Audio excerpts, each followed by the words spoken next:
Hello friend, আমি ইন্দ্রাণী দত্ত। আজ আমি আপনাদের দেখাচ্ছি একটা রেসিপি। এটা হচ্ছে আমরা যেগুলো সাধারণত ফেলে দিই, সেই ফেলে দেওয়া জিনিস দিয়েই রেসিপি। কফি এনেছিলাম, এখন তো জিনিসের খুব দাম, তাই কফির পাতাগুলো দিয়ে আমি আজকে করে ফেলবো কফির পাতা, ফুলকপির পাতার বাটা। এই দেখুন, ফুলকপির পাতাগুলোকে আমি ধুয়ে রেখেছি।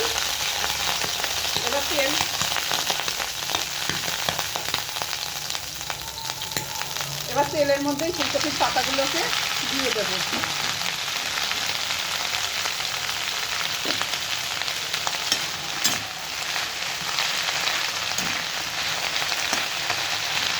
এই ফুলকপির পাতাগুলো ফেলে না দিয়ে এইভাবে বাটা করে খেয়ে দেখবেন। এখন যা জিনিসের দাম, কোনো জিনিসই ফেলতে আর ইচ্ছা করে না। একদম ছোট ছোট দুটো ফুলকপি তাই নিল 50 টাকা।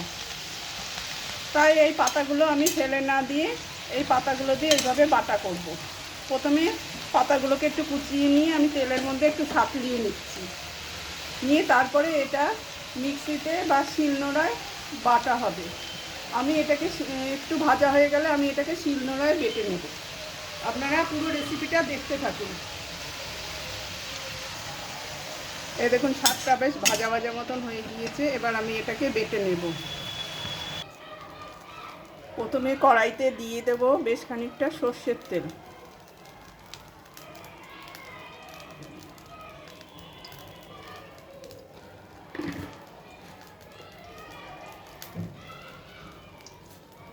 এবার দিয়ে দেব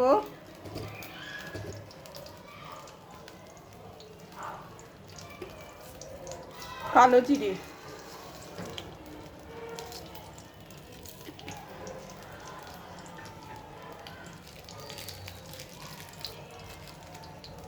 আর শুকনো লঙ্কা।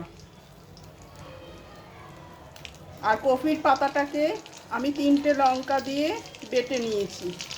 তেলটা ভালো গরম হলে আমি দিয়ে দেব এই কফির পাতা বাটাটা। তেলটা গরম হয়ে গেছে, দিয়ে দিচ্ছি কফির পাতা বাটাটা।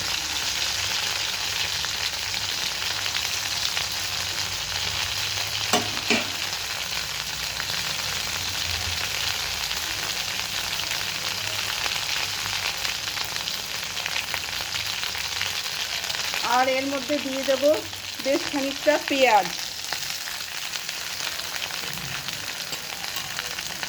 আর রসুন আর লঙ্কা কুচানো।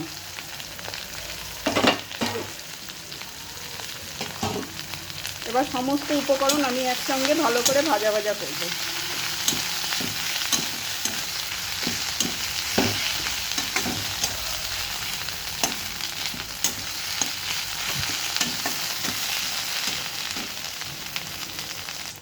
এবার দিয়ে দিচ্ছি অল্প করে নুন।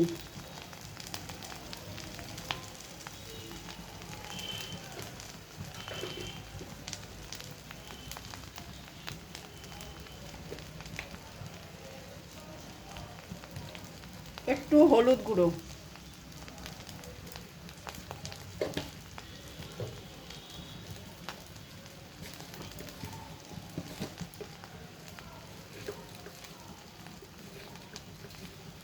স্বাদের ব্যালেন্সের জন্য দিয়ে দিচ্ছি চিনি।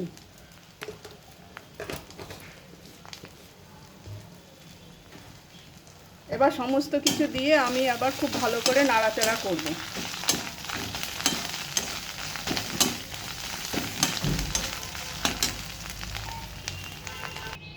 এই দেখুন, রেডি আমার ফুলকপি পাতা বাটা। যেদিন এরম পাতা বাটা হবে সেদিনকে লোকে একটু ভাত বেশিই খাবে। আপনারাও এইভাবে করে খেয়ে দেখবেন, সত্যি খেতে খুব ভালো লাগে। আমি আজকে তাড়াহুড়ো করে মিক্সিটা খারাপ বলে শিলনোড়ায় বাটলাম। আপনারা ইচ্ছা করলে মিক্সিতেও বেটে নেবেন, তাহলে এটা আরও ভালো মিশে দারুণ লাগবে খেতে। আর এর মধ্যে পেঁয়াজ, রসুন, টমেটো একটু দেবেন, কালো জিরে ফোড়ন দেবেন। খেয়ে দেখবেন, খুব ভালো লাগে। জানি না আমাকে কেউ কমেন্ট করে না কেন, বা আমার রেসিপিগুলো চট করে কেউ দেখছে না কেন। আমার খুব সহজ রেসিপি, আপনারা সকলেই এটাকে ট্রাই করে দেখতে পারেন। আজকে আমি এক বাড়িতে হোম সার্ভিস দিলাম। উচ্ছে আলু দিয়ে বড়া দিয়ে তরকারি, ডালনা আর ফুলকপি সর্ষে পোস্ত দিয়ে। কাজেই আশা করছি আমার রান্নাগুলো খুবই ভালো হয়, লোকে যার জন্য অর্ডার দিয়ে খাচ্ছে। আপনারা বাড়িতে অবশ্যই এইভাবে রান্না করে খেয়ে দেখবেন, সত্যি ভালো লাগে। আর যদি মনে করেন যে আপনারা একটা লাইক দেবেন, এটা শেয়ার করবেন, তাহলে আমি উপকৃত হব। আপনার একটা লাইক, একটা সাবস্ক্রাইব পেলে কিন্তু আমি জীবনের পথে এগিয়ে যেতে অনেকটাই আমার সাহায্য হবে। আশা করছি আমাকে অবশ্যই একটা লাইক দেবেন, এটা রান্নাটা শেয়ার করে দেবেন সকলের মধ্যে, তাহলে আমি খুব উপকৃত হব। আর আমার কিছু বলার নেই, এই বলেই আজকে ভিডিও শেষ করলাম। ধন্যবাদ।